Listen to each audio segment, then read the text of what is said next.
دوسرا حصہ۔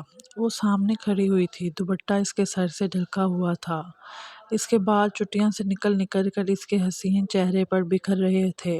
وہ اتنی خوبصورت تھی کہ میں یہ تک بھول گیا کہ میں کہاں کھڑا ہوں۔ اس وقت اس نے اپنی آنکھیں اٹھا کر مجھے دیکھا۔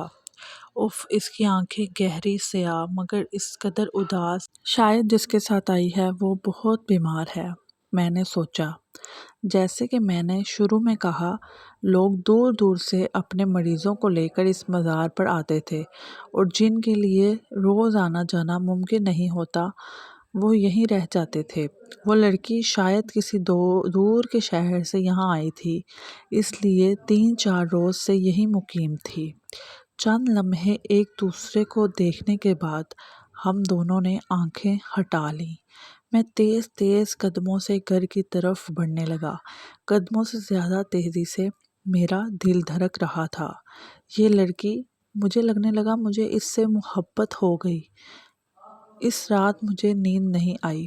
دوسرے دن میں کالج جانے کے لیے وقت سے پہلے تیار ہونے لگا، مگر قسمت سے ایسی بارش کی جھڑی لگی کہ کالج بند ہو گیا۔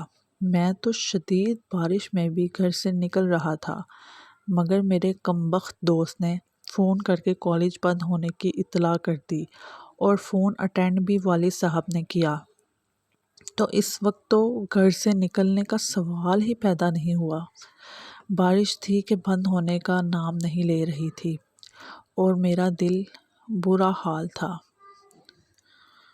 کہیں ایسا نہ ہو وہ لڑکی اپنے گھر واپس چلی جائے، میں کبھی اسے دیکھ نہ سکوں، اس سے بات بھی نہ کر سکوں، میرا دل ڈوبنے لگتا۔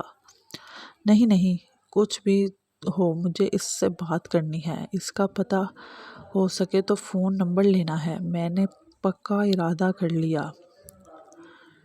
شام تک میرا صبر جواب دے گیا اور میں دبے پاؤں گھر سے نکل آیا۔ صبح سے تیز بارش اب بوندا باندی میں تبدیل ہو گئی تھی، مگر تیز سردی اور ٹھنڈ ہواؤں کی وجہ سے سڑکیں سنسان پڑی تھیں۔ میں نے تیز قدموں سے راستہ عبور کرا، مگر تقریباً اندھیرے میں ڈوبا ہوا تھا۔ مگر مزار بھی تقریباً اندھیرے میں ڈوبا ہوا تھا۔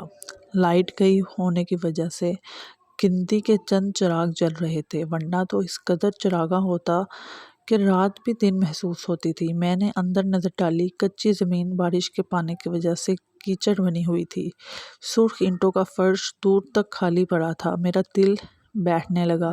ایک امید کے طور پر میں مزار کے عقب کی طرف گیا۔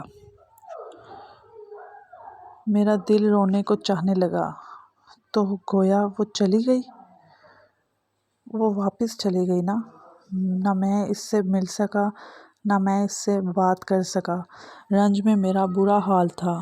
میرے مڑے ہوئے قدموں سے میں مزار سے نکلنے لگا۔ میری نظر مزار شریف کی عمارت پر پڑی، مرکزی عمارت جس میں قبر شریف موجود تھی۔ میرا دل میں خواہش جاگی، چلو آج میں فاتحہ ہی پڑھ لوں۔ سیڑھیاں چڑھ کر چھوٹا سا برآمدہ کھول کر میں مزار کے اندر داخل ہوا، وہ بھی بالکل خالی پڑا تھا۔ میں نے فاتحہ کے لیے ہاتھ اٹھائے اور دیکھیے پارٹ 3 میں آگے کیا ہوا، کون تھی وہ لڑکی۔